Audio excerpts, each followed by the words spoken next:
Thanks a lot, Brian, for this very kind presentation. I will try to share my handout so that you can all follow this.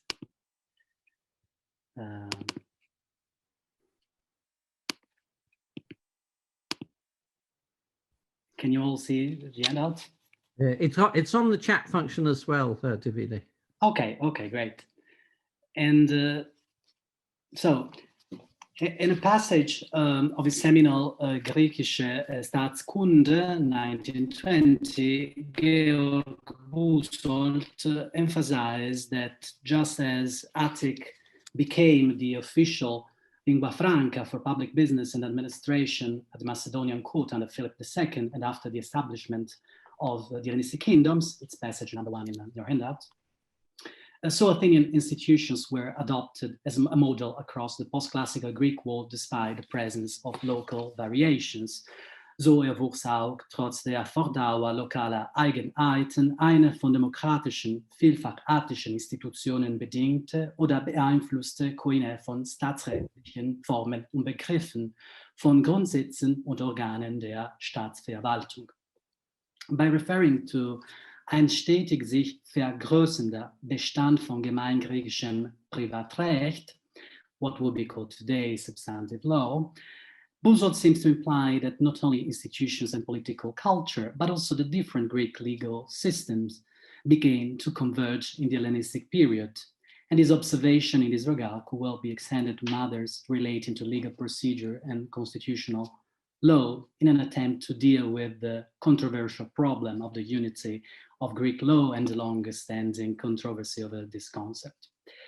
In a groundbreaking article regarding volunteer prosecutors in the Greek world, Lene Rubinstein has persuasively pointed to at least 3 different means of accounting for the similarities between legal phenomena that are observed in different Greek polis. First, they can be explained as the result of the proliferation of particular legal institutions within an area controlled by a hegemonic polis, and that would be the case with Athens Empire, for example, in the classical period. Second, they can be interpreted as a manifestation of underlying legal principles that should be regarded as universally Greek. Third, they are the result of spontaneous parallel developments that happen independently of each other in different polis at different times. In what follows, I will start from a single case study in an attempt to show to what extent the idea that specific judicial procedures may have been influenced by the Athenian paradigm should not too easily be dismissed. And that, after all, it remains a plausible explanation, at least in some geographical contexts and in some specific cases. The case study I would like to examine regards the presence of mechanisms for judicial control of the legality of some legislative act, decrees, which apparently resemble the Athenian institution of the graphe paranomon. This procedure notoriously allowed every citizen to bring suits against those responsible for a decree that the challenger considered to be in violation of the law. The matter was then settled by a court of citizens at Athens. This institution had long been thought unique to Athens, and that may actually be true for the procedure itself, and it was regulated in Athens. But Louis Robert, followed by Jean Triandafilopoulos and Christian Habicht, first pointed to some cases which seems to contradict this assumption, at least to some degree. The first example of this small epigraphic corpus I would like to discuss is an inscription from Priene, it's point number 2 in your handout, which can be dated to the 2nd century BCE on paleographical grounds. The inscription is an honorific decree of Priene for the city of Alexandria Troas, and as is customary, the inscriptional genre of honorary decrees for judges was served on foreign courts, Xenica di Castelia, who will studies corpus of documents thanks to the effort of Charles Croter. The Prienian decree responds to a previous honorific decree for Prienian judges brought from Alexandria to Priene by an Alexandrian ambassador. The Prienian decree provides some background by explaining that the demos of Alexandria Troas wished to achieve reconciliation in the city and so voted to turn over matters to the Prienians.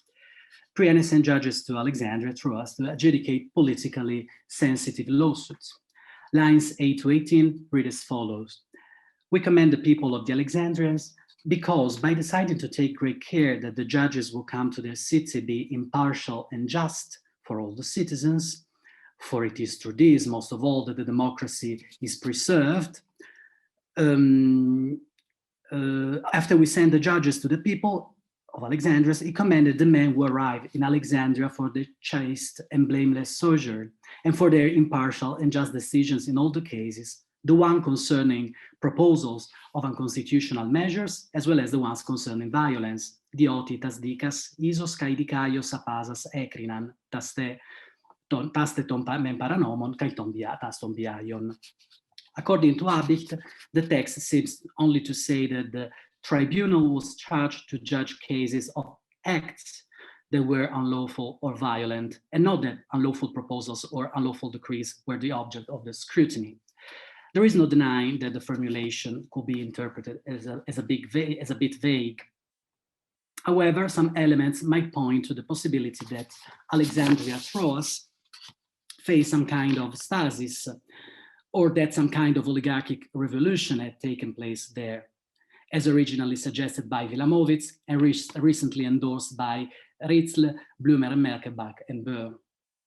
If this reconstruction is plausible, one could imagine that after tension had arisen between supporters of democracy and the oligarchs, some of the former have been tried on charges of illegal proposals. Alternatively, one may recall that in the course of the oligarchic revolution, the Athenian oligarchs styled themselves a special nomothetai, or symgrapheis autocratores. As a result, the judges were probably assigned a task to look into the matter of decrees that had been challenged as illegal and to give the verdict on the matter. Ritzl also rightly refers to the famous law against tyranny and oligarchy from Ilium as a plausible comparandum that shows vividly how democratic cities could fall prey to oligarchic revolutions and the overthrow of democratic institutions. The second example is a decree of the city of Demetrias, honoring the city of Demetrias in Thessaly. It's point number 3 of your handout, honoring the city of Heracleia Trachinia, and the 3 judges, Heracleia sent Demetrias a request. The inscription can be on prosopographical grounds. The interesting part is the charge given to these judges. Although the proposed restorations remain to some extent textually problematic, the general sense of lines 10 to 12 is clear. The assembly of Demetrias chose to petition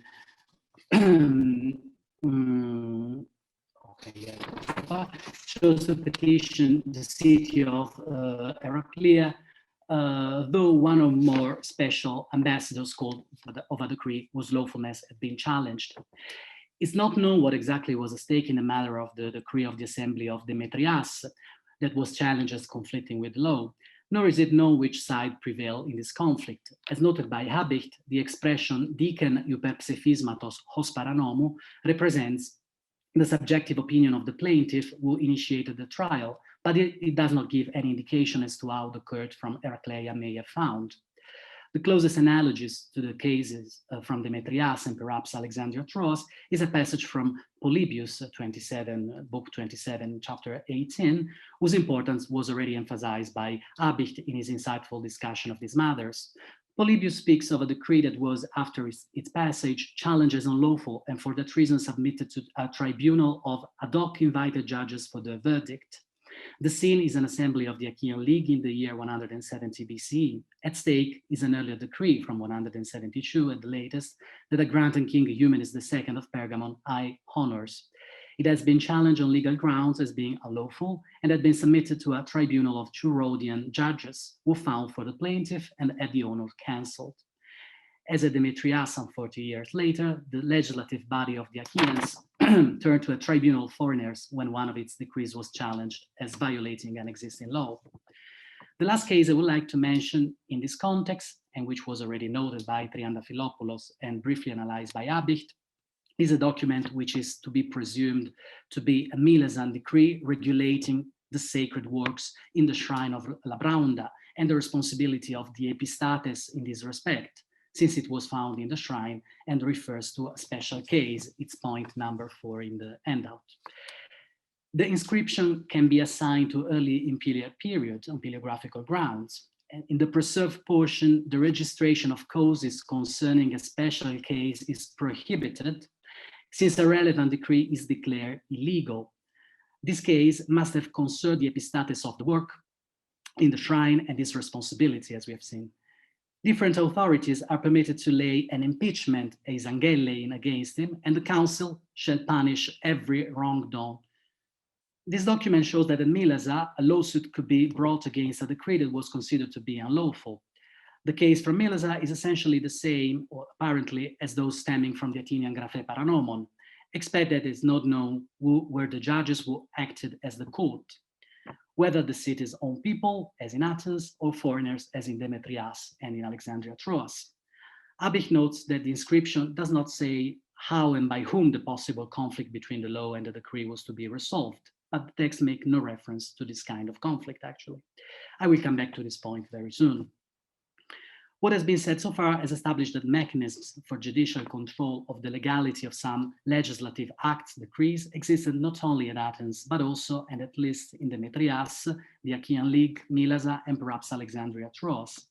In his oft-cited book, Nomos und Psephisma, 1971, Friedman Kvass had already come to the conclusion that legal procedures of the kind of the Athenian graphe paranomon were hardly an Athenian specialty, and that therefore other Greek states had institutions comparable to that procedure.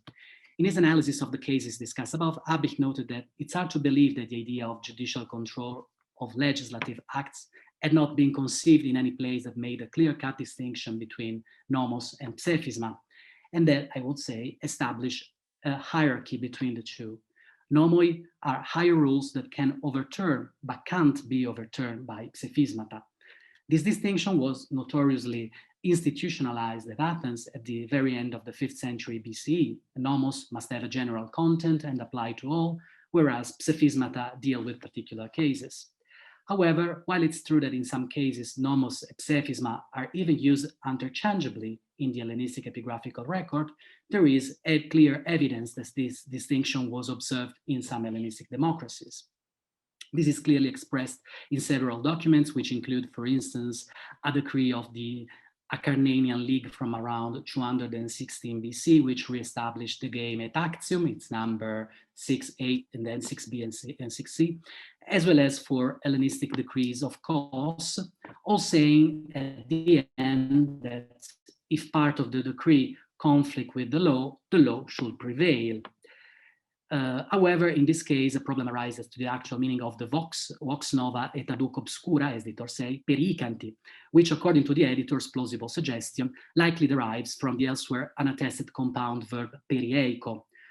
The simple verb eiko is notoriously equal to yield or to be inferior to another in a thing. In connection with this, it may also be relevant to point to 4 Hellenistic decrees from Magnesia at the Meander, all saying, Leliustai decai eiti psephisma in Antion estito deto psephismati, katauto tuto kathoistin in Antion. That is, as noted by Abich, who followed in the footsteps of Louis Robert, this means that the new decree should prevail in a case of a conflict with an earlier decree, as far as that conflict extends. If one were to play the devil's advocate, it could be objected that there are substantial differences in procedure between the Athenian model and the cases involving Demetrias and Heracleia, as well as Alexandria Troas and Praini. The first is that no distinction between public charges, graphai, and private charges, dicai, in the courts is attested for those cases, as in Athens. More generally, barring an isolated case of hierai graphai in Delos, this distinction seems to be unattested outside Athens altogether. The second is that most cases were adjudicated by recurring to foreign judges. This political and juridical institution was extensively used during the Hellenistic period, but it was irrelevant not only to classical Athens, but probably also to Hellenistic Athens. Moreover, the case of the graphe paranomon clearly allows us to see the ambiguities involved when using the label classical Athenian democracy, as Manuela Maria has already observed, in referring to the reception of the Athenian model, Should we suppose imitation of the procedure as it was in the 5th century BCE or in the 4th century BCE after the creation of the graphenomon Mepitede Iontenai at Athens, of course? What kind of graphe paranomon was supposedly imitated? The old one whose scope was changed at the end of the 5th century BC, or the new one? Can we assume that the distinction between nomoi, general, permanent rules, and psephismata, ad hoc measures, was actually spread gradually from Athens to the rest of the Greek world? If so, by what means? Or should we assume that this distinction was a universally Greek phenomenon? The same questions could be extended to a number of other procedures similar to those in Athens, which are found in the Hellenistic epigraphical records, and whose proximity to the Athenian model was repeatedly emphasized by Louis Robert in his reviews in the Bulletin Epigraphique. They include menuisis, informing and denunciation, euthionai, the examination of the magistrate's account after he finishes his term in office, and paragraphe, an objection by the defendant that the case should not have been brought for specific reasons. The documents present above and the other instances of judicial procedures, palindrome assemblies, those in Athens, display features that both align with and depart from what is observed at Athens. Lene Rubinstein has also drawn attention to the many problems involved in terminology by referring to, quote, pronounced variation in the meaning of procedural terms that at first seemed deceptively familiar to the legal historian who is used to work with Athenian material, unquote. Moreover, she has further observed that in most cases, quote, the inscriptions do not provide sufficient information from the communities outside Athens to allow us to compare the degree of importance that a given legislative procedures had within each community. In most instances, the inscriptions allow us only to establish the existence of the institution within a given polis. And for the most part, the epigraphical material provides us with a single or at best 2, 3, or 4 individual examples of the procedural context, unquote. Despite these very reasonable objections, it's hard to avoid the impression that although we are presented with deviations from Athenian usages in many respects in regard to the terms employed, many parallels with Athenian legislation are striking in structural terms for the case examined. The same point has recently been raised by Michael Gagarin, who has noted, quote, even if all those procedures developed independently and not under Athenian influence, the important point is that many of the same procedural features are found in the laws of different cities throughout the Greek world from the 5th to the 2nd century BCE and beyond, unquote. While it's true that such similarities may well be due to chance, and therefore we have to think of a widespread, if not universal, Greek phenomenon, in other words, as Lene Rubinstein puts it, local variations on a common theme, one should not too easily dismiss the possibility then, when the documentation allows comparisons with Athens, but differences are found, they could be regarded as deriving from the city's attempt to modify and adapt the model to local conditions, and that therefore, even on account of an automatic replication of a primarily Athenian phenomenon, minor divergences from said model should be situated against this framework. In order to assess this point, a fundamental preliminary question should be addressed, namely, of course, when it comes to the judicial procedure evokes earlier, namely, what does the geographical spread of the evidence say the geographical scope of the material apparently indicates that usages similar to the Athenian one as regards institution and procedure are mainly attested in context and areas which had special relationship with Athens, such as Aeolis, Ionia, Delphi, Delos, and to a lesser extent Caria and the Dorian southeastern Aegean, as well as in royal foundations, which date to the period between the end of the 4th century BC and the first decades of the 3rd century BCE.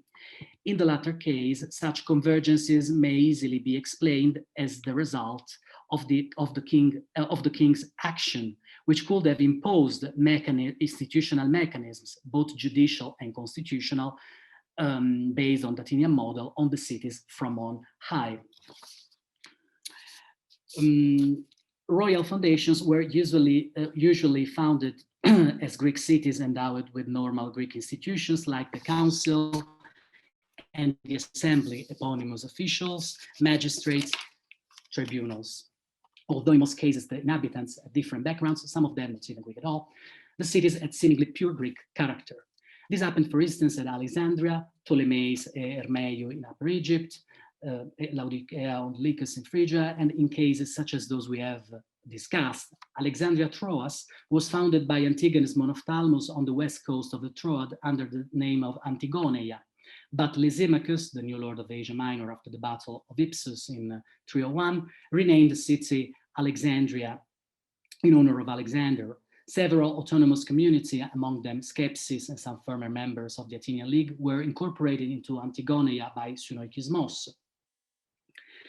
And also Demetrias was an important administrative center and was a royal foundation, was founded in Thessaly by Demetrius Poliorketes around the period of 294 to 288, when he was in control of Macedonia and Greece.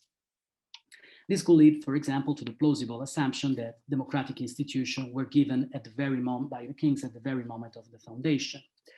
On account of this geographical distribution, it will be useful to take two main factors into account when facing the problem of the reception of the Athenian template in the post-classical world.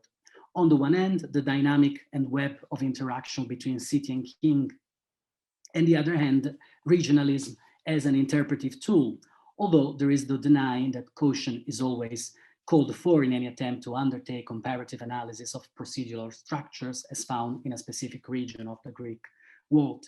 As I will try to argue, those factors are mutually intertwined. In addition to them, the question of the material vectors should also be duly considered in this respect. Lene Rubinstein seems to assume that heavy direct Athenian influence on the working of the institution was possible only in polis which were within the Athenian sphere of power in the classical period. However, the geographical spread of the Athenian leagues, the first and the second, alone cannot account for the transmission of the Athenian model across the Greek world, and we don't need to assume that a polis must necessarily have been within the Athenian sphere of power in the classical period to justify the possible absorption of Athenian practices. Nor is it useful to assume uniformity of diffusion rather than heterogeneity through a plurality of vectors as a criterion in this regard. The road from the one point to the other was uneven and asymmetrical across polis, and it becomes inevitable to proffer many concurrent but necessarily partial explanations. I will start from regionalism. In recent years, the attention of the archaeologists and historians has been drawn more and more to questions best explored on a regional level, especially as far as Asia Minor, the Aegean, and other areas of the ancient Greek world are concerned. In a paper from 2007 entitled Rebirth of a Region, Ionia in the Early Hellenistic Period, Richard Billows has attempted to show to what extent the rebirth of Ionia and the revitalization of its city in the aftermath of Alexander's conquest was the result of policy initiatives of the various Hellenistic kings who included all or parts of Ionia within the larger empires. The various Hellenistic rulers, especially Antigonus and Lysimachus, also interfered in the civic life of many states at the beginning of the Hellenistic period by refounding cities at the new and more favorable sites, in some cases in the context of introducing military colonists. This was especially true of Ionia, where the cases of refoundation, such as those of Smyrna, Ephesus, Colophon, Magnesia, Sipylum, and perhaps Priene, are particularly striking. More importantly, Alexander is credited with the liberation, as we have seen, of the Ionian cities and restoration of democracy there, for instance, at Ephesus and Priene. As scholars have repeatedly emphasized, Alexander's grant of freedom and democracy in 334 was a watershed moment in the history of Greek cities of Western Asia Minor. And as Shane Wallace put it, it was cited throughout the Hellenistic period by successors and cities alike. It was a democratic paradigm, but democracy remained a royal gift guaranteed by the king as necessitating continual reaffirmation. After all, the protection of democracy and at time also the promotion of harmony, homonoia, is frequently associated with the status of freedom and autonomy as one of the key forms of royal favor in the epigraphical evidence. Antigonus himself granted the status of free and autonomous of all to all the Ionian cities, though we know of Miletus, Colophon, Theos, Lebedos, and Erythrae for certain. As a result, we can probably go one step further and identify another moment in which the Athenian model was spread in addition to the spread of the Athenian leagues, at least to some specific regions, namely the aftermath of Alexander's expedition to Asia and the joint kinship of Antigonus and Demetrius. In connection with this, it may not just be happenstance that the Athenians' shift of allegiance from Cassander's Macedonian Greek realm to that of Antigonus in Syria, Asia Minor, and the Aegean renewed old connections, in particular with the communities in Ionia that traditionally regarded Athens as their mother city. Between 307 and 301, inscriptions document demonstration of goodwill from, among others, Miletus, Ephesus, Priene, Colophon, and the Ionian communities of Chalcis and Thenus. Similar consideration apply to the Troad and Aeolis, to the regions of Troad and Aeolis. The famous tyrant-killing laws was promulgated by the Illians 2 generations after Alexander's celebrated arrival into the city in 334, when he declared the city free and without tribute, and that it was to be governed democratically. Wallace concludes that Alexander's support of democracy was a regional phenomenon focused on Ionia and Aeolis, as no comparable increase in civic decrees is seen in Caria. But the case from Miles, the description from Miles that quoted and analyzed above can point maybe to a different conclusion in relation to this region. Miles was a member of the Delian League. He belonged to the Carian district and is recording the tributes list, for example, a total of 8 times. Krampa, the editors of the inscription from Milesa, argues that a very fragmentary inscription dating to the late 4th century BC concerns the democratic constitution of Milesa. Another inscription, probably dating from the later Hellenistic period, cites the civic oath of the Milesans, which is point number 5 in your handout. Another inscription, probably dating from the later Hellenistic period, cites the civic oath of the Milesans put up at the South Propylon for everyone to read as they enter the sanctuary. Both of these inscriptions point to the democracy of the polis in this period and possibly beyond. It is possible, therefore, though undemonstrable, that the adoption in Miles of a typically Athenian procedure might have taken place to southern Ionian polis, since southern Ionia overlapped geographically with Caria. The idea that the kings, the second point, so the idea that the kings played a crucial role in the possible spreading of some Athenian institution may further be stressed if we consider the tasks that the prospective founder of a Hellenistic city had to perform according to Sir William Tarn, which is point number 7 in your handout. By quoting Tarn, the prospective founder had to find land and settlers for it, build the wall, supply food, seed corn, cattle, and tools to give the people a start, to remit taxation till the city found its feet, decide personally innumerable housing, economic and social questions, give a constitution and get political life started, and settle the city law. Though here it could order the adoption of some well-known Greek city code with or without modifications, unquote.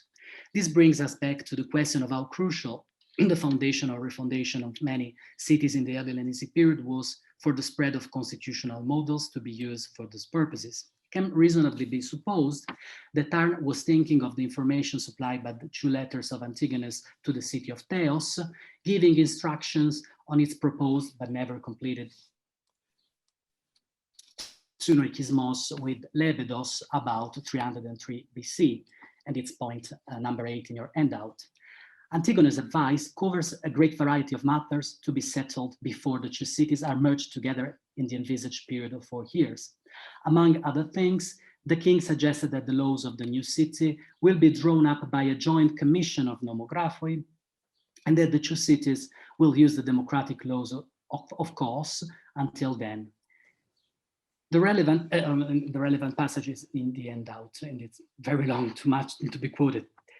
The idea that the institutions of the city should be established according to the model already in effect in another city was originally proposed by citizens of Lebedos, and after the king approved it, imposed on the citizens of Theos. The importance of this parallel for understanding the possible transfer of institution in the Hellenistic period has also recently been emphasized by Andrei Ciankowski, who, by drawing on the analysis of Alice Benciveni, has rightly concluded, quote, "This text clearly confirms that such a transfer of laws in the world of cities was not only conceivable, but also carried out. It's interesting that the idea of borrowing laws from an external political body had the support of the king, who obviously was interested in a certain standardization of the political legal systems within his domains. One of Lene Rubinstein's main objection to the idea that Athenian institutions spread across the Mediterranean in the post-Alexander world is that imperial power ceased to exist by the time of the social war. Lene Rubinstein suggests that rather than looking for a single place of origin, we may find that the development as well as the spread of a given institution came about as a result of continuous legal interaction between the Greek members of different polis, particularly in the context of the administration of justice as it took place within the large Pan-Hellenic sanctuaries such as Delphi and Olympia, unquote. However, other types, and I'm still quoting Lene Rubinstein, other types of interpolis relationships, from trade agreements to alliances, may also have been essential for the proliferation of the institution, unquote. As far as the Hellenistic period is concerned, this picture is further complicated by additional factors. Not only new power relations determined by the appearance of the Hellenistic kingdoms, but also by the development of new judicial, institutional, political phenomena.